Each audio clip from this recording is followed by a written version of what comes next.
Hey, I'm gonna do a demo of one of the more art pieces that I have. It's a digital art piece called I Went on Kawara study.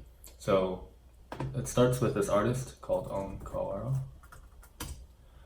and he's this conceptual Japanese artist who I believe worked all around the world, and he's most famous for his date paintings.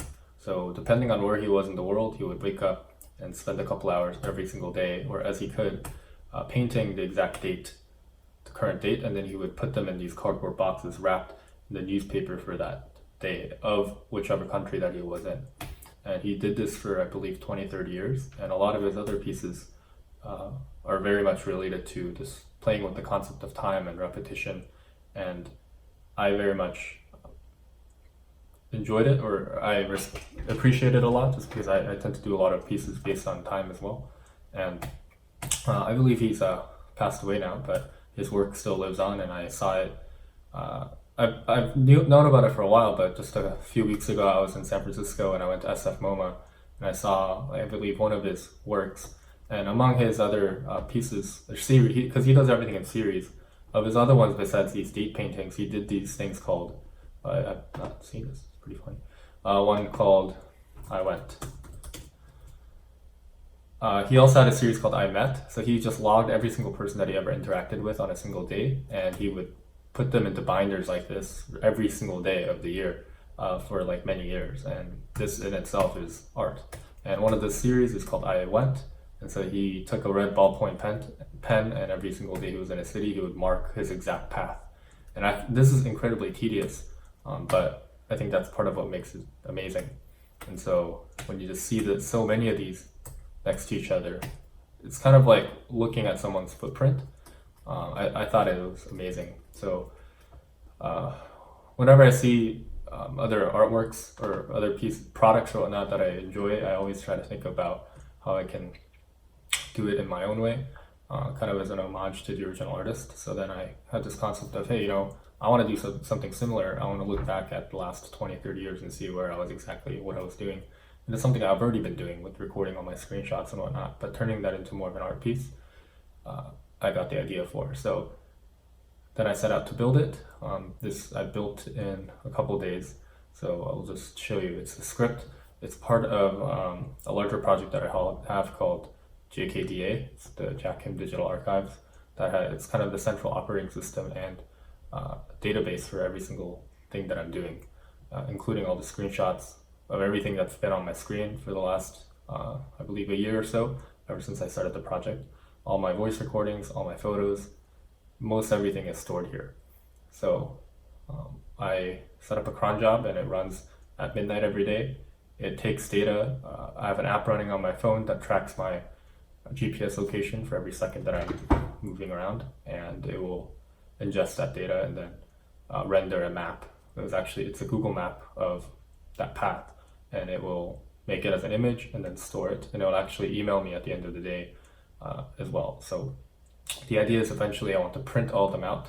The initial idea was, instead of uploading it somewhere in the server, actually connecting that to a printer, and at the end of every day at midnight, much like what this guy would have done, actually paint, in this case it would be an inkjet printer, but the idea that it's just perpetual, it's just always happening, was a concept. I did not hook it up to a printer yet, but it's just storing it all in some sort of folder on my machine, and eventually I would want to print all of them out and display it in a gallery setting, maybe along a wall or something. It's just an entire visual history of someone, I think, is something quite interesting. So yeah, all right, here it is. So this is part, like I said, it's part of JKDA.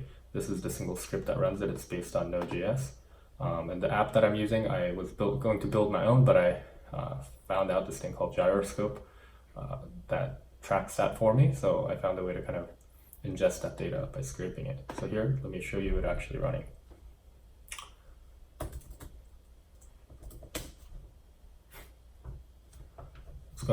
It's using Puppeteer to do the map rendering. It's using Google Maps Path API to generate that. So here, what it did is it opened up a Chromium instance, a headless browser, and it loaded up all the data, and then it generated the map. So I'll show you here. So this is what it just outputted actually. So it says the date. So today is May 5th, 30th, and this is the exact path that I took. These are some of the other days that I've done. This is the very first day that I created. I guess it was exactly a month ago. So you'll notice that there are different colors. So if I walked, then it's usually in this bright red color, and then if I drove, then it's usually in this dark red color. I might change it to blue to make it a bigger contrast. So in this case, I drove, I guess, from my place here in Hollywood down to Koreatown, and I believe I had dinner here, and then I just walked around here. The arrows are meant to show like the exact path that I took rather than just like the direction that I took. So yesterday I was in Malibu.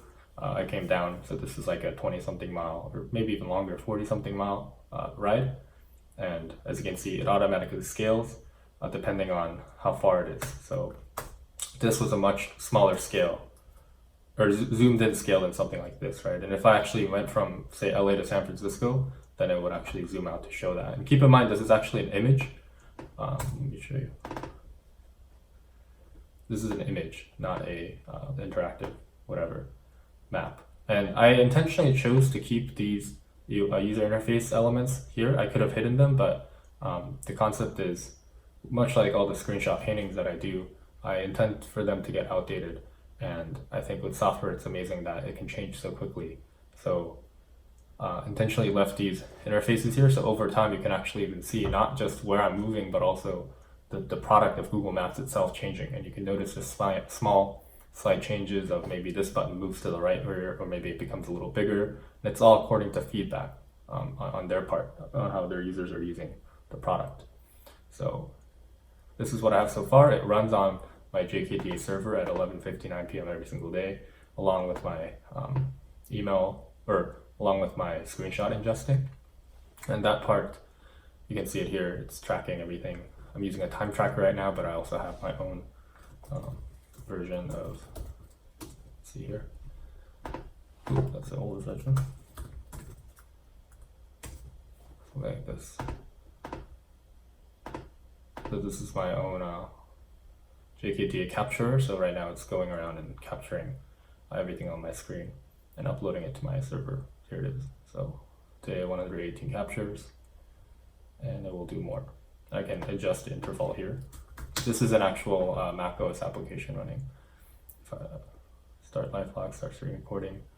So yes, I've built, as you can see, I've built a lot of tools around just recording life in general, and it's all feeding back into this film itself, or this film itself is feeding back into it, but very much interested in recording as much as possible.